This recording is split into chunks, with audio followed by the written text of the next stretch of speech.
Aujourd'hui, je fouille une tombe préhistorique sur l'île de Groix.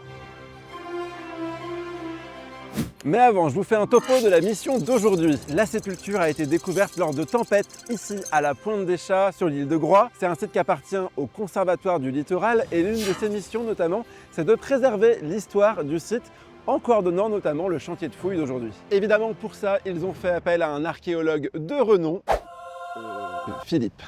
Philippe, qui est-ce qui a été enterré ici ?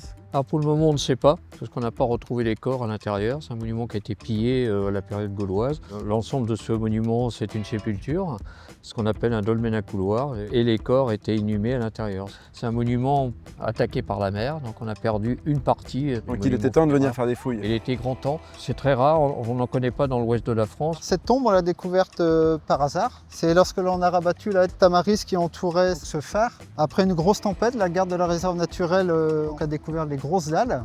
Ce site, il appartient au Conservatoire du Littoral, mais s'il avait appartenu à un propriétaire privé, ça aurait changé quelque chose ? Le privé n'aurait peut-être pas su dire que c'était une tombe et donc n'aurait pas fait appel à un archéologue. Oh là là, on se croirait dans une mission d'Indiana Jones, il y a carrément un campement. Vous vivez là pendant toute la semaine ? On dort dans les tentes et on a sanitaire, cuisine. Et pourquoi est-ce que vous avez eu envie de participer à ce chantier en tant que bénévole ? C'est une passion et voilà, je suis retraité, je profite de mon temps libre. Bon, qu'est-ce que je peux faire pour vous aider ? Donc il faut enlever la terre entre les pierres, et au fur et à mesure qu'on avance, on enlève également ces grosses pierres pour avancer vers la structure construite. Pourquoi est-ce qu'on continue à fouiller ? En fait, on pourrait se dire que des tombes de néolithique, on en a déjà vu plein et finalement, elles sont toutes pareilles. Elles ont toutes une identité particulière. Il faut également les restituer, les présenter au public pour qu'il y ait vraiment une meilleure connaissance de ces monuments funéraires qui sont très mal connus.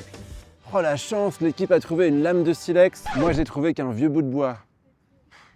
Donc là, on a un bel exemple d'un galet qui a servi de percuteur pour tailler ces pierres. Mais c'est un galet qui a également été taillé il y a 400-450 000 ans.